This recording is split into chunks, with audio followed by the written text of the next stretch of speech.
Hello, 26 ব্যাচের শিক্ষার্থী। রাত পোহালে হচ্ছে তোমাদের পরীক্ষা। তো দেখো, আজকে তোমাদের মধ্যে পরীক্ষায় যাওয়ার আগে কিছু গুরুত্বপূর্ণ জিনিস জেনে যাওয়া উচিত। তোমাদের পরীক্ষায় কিভাবে হচ্ছে এমসিকিউ এবং সিকিউর যে পেপার উপরের পৃষ্ঠা থাকবে এটাকে কিভাবে হচ্ছে লিখতে হয় বা কিভাবে ভরাট করতে হয়, এটা হচ্ছে অনেকেই অজানা থাকে। তো তোমাদের জন্য আজকে হচ্ছে এটা নিয়ে আসলাম। তো দেখো, প্রথমে এমসিকিউ যেটা, এটা হচ্ছে তোমাদের ওএমআর শিট থাকবে। ওই ওএমআর শিটে তোমাকে 30টা সঠিক উত্তর ফিল আপ করতে হবে, এবং এখানে roll number, registration number, set code, বিষয় কোড এগুলো বিত্তপাঠ করতে হবে। পাশাপাশি হচ্ছে তোমাকে এখানে যেই লিখিত করার জন্য উপরে যে কি লিখতে হবে এটা, এবং ভিতরে যে পৃষ্ঠাগুলো রয়েছে, এই যে ভিতরের পৃষ্ঠাগুলো সবগুলো হচ্ছে তোমাকে দেখানো হবে, একদম সম্পূর্ণ A to Z। তো চলো শুরু করি। দেখো, এখানে হচ্ছে তোমাদের যে প্রথমে এখানে দেওয়া থাকবে 2002। তো এখানে তুমি হচ্ছে তোমার নিজের মতো যে বছরে পরীক্ষা দিচ্ছ, যেমন 2026 সালে এসএসসি 26 ব্যাচ পরীক্ষা দিবা, তো এখানে লাগবে হচ্ছে 26। এখানে 2026টা তুমি লিখে দিবা। তারপরে এখানে রোল নাম্বার, তোমার যে রোল নাম্বার এডমিট কার্ডের মধ্যে হচ্ছে 6 ডিজিটের একটা রোল নাম্বার দেওয়া আছে, তুমি এই জায়গায় হচ্ছে তোমার 6 ডিজিটের একটা রোল নাম্বার লাগবে। ধরো আমি হচ্ছে একটা রোল নাম্বার লিখছি, তবে অবশ্যই এগুলো ইংরেজিতে লিখতে হবে। তোমার রোল নাম্বারগুলো অবশ্যই ইংরেজিতে লিখতে হবে। এখানে ধরো হচ্ছে 532196, এটা হচ্ছে একজনের রোল নাম্বার হতে পারে, তো আমি এটা লিখে দিলাম এখানে। এবং রেজিস্ট্রেশন নাম্বারও হতে পারে, ধরো হচ্ছে 2010789220, এরকম হতে পারে কারোর admit card number, registration number. তো আমি এটা লিখলাম। এখানে লেখার পরে দেখো, এখানে রোল নাম্বার 5, প্রথমটা হচ্ছে 5। তো এখানে হচ্ছে 5 বরাবর হচ্ছে আমি এখানে যাব, বৃত্ত পাঠ করবো। এখানে দেখো 1 0, প্রথমটা হচ্ছে 0, পরেরটা হচ্ছে 1, তারপরটা হচ্ছে 2, তারপরটা 3, তারপর 4, তারপরটা 5। এখানে হচ্ছে তোমার এই 5-এর বরাবর হচ্ছে তোমাকে বৃত্ত পাঠ করতে হবে। এই যে এখানে তুমি 5-এর বরাবর হচ্ছে কি করবা, বৃত্ত পাঠ করবা। তারপরটা 3, এই যে তোমার হচ্ছে, দেখো আমি 5-এর জায়গায় কিন্তু তোমার হচ্ছে 4-এর মধ্যে বৃত্ত পাঠ করে ফেলেছি। তো এখন কি করবা তুমি, তো তুমি হচ্ছে 5-এর মধ্যে কিন্তু হচ্ছে যাই আবার বৃত্ত পাঠটা করে দিবা। এটা আমি ইচ্ছে করে করলাম, এর কারণ হচ্ছে তুমি যদি ভুলবশত করে ফেলো, তখন তুমি তোমার নিকটস্থ যে স্যার ম্যাডাম থাকবে তাকে তুমি অবশ্যই জানাবে, আর তোমাকে এই সমাধানটাই দিবে। বলবে তোমার উপরে যে সংখ্যাটা আছে এই বরাবর হচ্ছে এখানে গিয়ে তোমাকে বৃত্তটা ভরাট করার জন্য। তুমি এখানে যেহেতু 5 আছে, আমি 5-এর জায়গায় 4 বৃত্ত পাঠ করে ফেলেছি, তো এই 4 যে বৃত্ত পাঠ করে ফেলেছি, তো এটা তো হবে না। তো আমাকে কি করতে হবে, 5-এর মধ্যে গিয়ে বৃত্ত পাঠ করে দিতে হবে।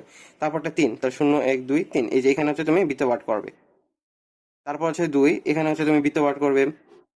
তো এইভাবে হচ্ছে তুমি সবগুলোর বৃত্ত ভাগ করে দিয়ে দিবে। Registration number same, registration number যেগুলো আছে এগুলো তুমি দেখে দেখে হচ্ছে বৃত্ত ভাগ করবে। এবং সেট কোড, তোমাকে এইটা হচ্ছে এমসিকিউ যখন দিয়ে দিবে, এমসিকিউ একটা পেপার দিবে, তোমার পেপারের এখানে একটা হচ্ছে কোড নাম্বার লেখা থাকবে, সেট কোড। কারোর ক থাকবে, কারোর খ থাকবে, কারোর গ থাকবে, কারোর ঘ থাকবে। এই সেট কোডটা তোমাকে হচ্ছে ওইটা অনুসারে হচ্ছে ফিল আপ করতে হবে। ধরো হচ্ছে এখানে সেট কোড ক দিলাম, তো এখানে ক নাম্বার সেট কোডটাকে তোমাকে হচ্ছে বৃত্ত ভরাট করতে হবে। আশা করি বুঝতে পেরেছো। আর এই জায়গাতে হচ্ছে তোমার বিষয় কোড দেওয়া থাকবে। বিষয় কোড, যেহেতু তোমরা প্রথম পরীক্ষা বাংলা দিবে, তো বাংলার বিষয় কোড হচ্ছে 101। তো তুমি এখানে 1-এর মধ্যে বৃত্ত পাঠ করবে, তারপর হচ্ছে 0-এর মধ্যে করবে, আবার 1-এর মধ্যে করবে, এইভাবে হচ্ছে তোমার বৃত্তগুলো ভরাট করে ফেলবে। ঠিক আছে। তো দেখো, এটা হচ্ছে তোমার ওএমআর শিটটা গেল। কারণ ওএমআর শিটের মধ্যে অনেকে হচ্ছে এমসিকিউ যখন করে, এমসিকিউ করার ক্ষেত্রে অনেকটা ভুল করে ফেলে। ধরো হচ্ছে আমি 3-এর খ দাগাবো, 3-এর খ জায়গায় আমি 4-এর খ দাগিয়ে ফেলছি। আর 4-এর উত্তরটা আমি কিন্তু ঠিকই জানি, কিন্তু জানলেও কিছু করার নেই, আমি যেহেতু ভুল দাগিয়ে ফেলছি। কিন্তু তুমি চেষ্টা করো, যেটা ধরো হচ্ছে গ অ্যান্সার হওয়ার কথা, তো তুমি গটা আবার হচ্ছে বৃত্ত পাঠ করে দিবা, তাহলে তোমার জন্য কি নাম্বার পাওয়ার পসিবিলিটিটা বেড়ে যাবে। আশা করি বুঝতে পেরেছো। এখন চলো, তোমার যে রিটেন খাতাটা রয়েছে, এই রিটেন খাতাটা হচ্ছে কিভাবে তুমি করবে। এখানে তোমার হচ্ছে রোল নাম্বার, যে রোল নাম্বারটা এখানে লিখেছিলাম, এই যে তোমার যে রোল নাম্বার, রেজিস্ট্রেশন নাম্বার থাকবে, এটা হচ্ছে তুমি এখানে বৃত্তপাঠ করবা। এখানে আমি হচ্ছে প্রথমে বৃত্তপাঠ করে দিচ্ছি। প্রথমে হচ্ছে আমি রোল নাম্বারটা লিখলাম, এখানে রোল নাম্বারটার পরে হচ্ছে আমি এখানে রেজিস্ট্রেশন নাম্বারটা লিখবো। রেজিস্ট্রেশন নাম্বার লেখার পরে 9, তো হচ্ছে 220, এখন এটা হচ্ছে রোল নাম্বার এবং রেজিস্ট্রেশন নাম্বারটা আমি লিখে নিলাম। এখন দেখো, এই যে উপরে এখানে যে একটা তোমার হচ্ছে ফাঁকা বক্স, এখানে তুমি 2026 সালে পরীক্ষা দিচ্ছ, তো 2026 লিখবা। আর এই জায়গাতে তুমি এসএসসির মধ্যে হচ্ছে একটা টিক দিয়ে দিবা, এই এসএসসির মধ্যে। পাশাপাশি এই যে এখানে দেখো তিনটা, প্রথমটা এসএসসি, এইচএসসি, ডিআইবিএস, তো তুমি হচ্ছে এসএসসি পরীক্ষা দিবা, তো এখানে তুমি হচ্ছে এসএসসির মধ্যে বৃত্ত ভরাট করে দিবা। ঠিক আছে। তো হচ্ছে বিষয় কোড, অবশ্যই তোমাদের প্রথম পরীক্ষা হচ্ছে বাংলা, বাংলার বিষয় কোড হচ্ছে 101। তো 1-এর মধ্যে বৃত্ত পাঠ করবা, 0-এর মধ্যে বৃত্ত পাঠ করবা, এবং আবার 1-এর মধ্যে হচ্ছে তুমি বৃত্ত পাঠ করবা। আর দেখো, এই যে সর্বশেষ এখানে তোমার প্রথম পরীক্ষা অবশ্যই বাংলা হবে, তো এখানে হচ্ছে বাংলা লিখবা। আর বাংলা কত হতে পারে, প্রথম পত্র, দ্বিতীয় পত্র, অবশ্যই প্রথম পত্র হবে পরীক্ষা তোমার, বাংলা প্রথম পত্র লিখবা। আশা করি এতটুকু বুঝতে পেরেছো। তারপর দেখো খাতা তোমাকে হচ্ছে অবশ্যই মার্জিন করার জন্য কি করতে হবে, খাতা মার্জিন করতে খাতা ভাঙতে হবে। তো খাতা তুমি কিভাবে ভাঙবা, এই যে এখানে দেখো সেলাই করা আছে দেখছো, এই সেলাই করা বরাবর থেকে তুমি হচ্ছে একটা টান দিয়ে, এই যে সেলাই করা বরাবর থেকে তুমি হচ্ছে চাপ দিয়ে হচ্ছে খাতাটা ভেঙে নিবা। প্রথমে সেলাই করা যেখান থেকে আছে, এই যে খাতাটা সেলাই করা বরাবর থেকে আমি হচ্ছে টানটা দিয়ে নিচে, যে দেখে নিতে পারো, এই যে খাতাটা টান পর্যন্ত ভেঙে নিলাম। তারপর হচ্ছে তুমি পরের বিষয়ে যাবা। পরের বিষয়ে যাওয়ার পর দেখো এখানে হচ্ছে তুমি যে সালে পরীক্ষা দিচ্ছ, ধরো 2026 সালে পরীক্ষা দিচ্ছ, 2026 লাগবা, তুমি তো এসএসসি পরীক্ষা দিচ্ছ, তাহলে এখানে এসএসসির মধ্যে হচ্ছে একটা টিক দিয়ে দিবা। কারণ এখানে পরীক্ষার বিষয় তোমার প্রথম পত্র পরীক্ষা হচ্ছে বাংলা, প্রথম পরীক্ষা বাংলা লাগবা। এবং পত্র পত্র অবশ্যই তোমার প্রথম পত্র। আর বিষয় কোড কত, 101, এখানে 101 লাগবা। কারণ দেখো পরীক্ষার তারিখ, যেহেতু তোমাদের পরীক্ষা হচ্ছে 21 তারিখ, 21/4/2025, এটা তোমরা এখানে লিখবা। এবং দিন, তো তোমরা কি বার পরীক্ষা দিবা, কালকে হচ্ছে মঙ্গলবার, যেহেতু তো মানে 21 তারিখ মঙ্গলবার পরে, তো এখানে তুমি লিখবা মঙ্গলবার। মঙ্গলবার লিখে এখানে শুরু করবা। আশা করি এতটুকু বুঝতে পেরেছো। এবং এরপর থেকে লেখা আছে, এখান থেকে লেখা শুরু করতে হবে বা আরম্ভ করতে হবে, তুমি এখান থেকে লেখা শুরু করবা বা আরম্ভ করে দিবা। আশা করি এতটুকু বুঝতে পেরেছো।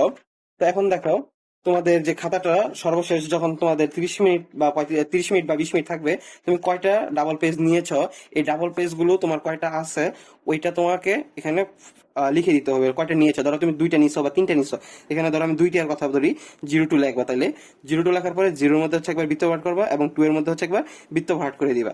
আর এখানে হচ্ছে তারিখ, এবং হচ্ছে এখানে শিক্ষকের, তোমার যে গার্ডের টিচার থাকবে উনি হচ্ছে এখানে সিগনেচার করবে। এখানে হচ্ছে কক্ষ পরিদর্শকের স্বাক্ষর এবং তারিখ, এই দুইটা হচ্ছে তোমার স্যার বা হচ্ছে যিনি পরীক্ষা গার্ড দিবে কেন্দ্রে, উনি হচ্ছে এইগুলো পূরণ করবে। এই যে এই দুইটা, এখানে এই দুইটা আর এবং এখানের এই দুইটা স্যার হচ্ছে তোমাদের করে দিবে, ঠিক আছে।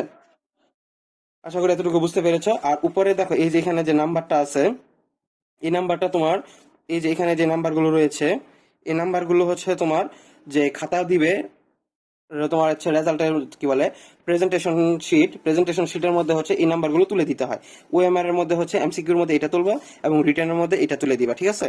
এবং খাতা কিভাবে ছিঁড়তে হয় চলো এটা দেখাই দেই। খাতা হচ্ছে তুমি প্রথম থেকে এই যে এখান থেকে সুন্দর করে, এই যে এখান থেকে ধরে, এই যে এখান থেকে ধরে এইভাবে খাতাটা ধরবা, ধরে হচ্ছে এইভাবে টান দিতে থাকবা। এই যে এইভাবে টান দিবা, আস্তে আস্তে করে ছিঁড়ে যাবে। দেখো, দেখো এখান থেকে এতটুকু নিয়ে নিলাম। তারপর হচ্ছে তোমার কি করতে হবে, এই যে এখান থেকে একটা বাস দিয়ে নিবা। এই যে এখান থেকে এভাবে একটা বাস দিয়ে নিবা, বাস দিলে তোমার জন্য করতে সুবিধা হয়ে যাবে। তারপর তুমি হচ্ছে সর্বশেষ এই যে এখান থেকে, এই যে সুন্দর করে এখান থেকে হচ্ছে টান দিয়ে নিবা, তাহলে তোমার হচ্ছে সেটা সম্পূর্ণ হয়ে যাবে। এই যে দেখো,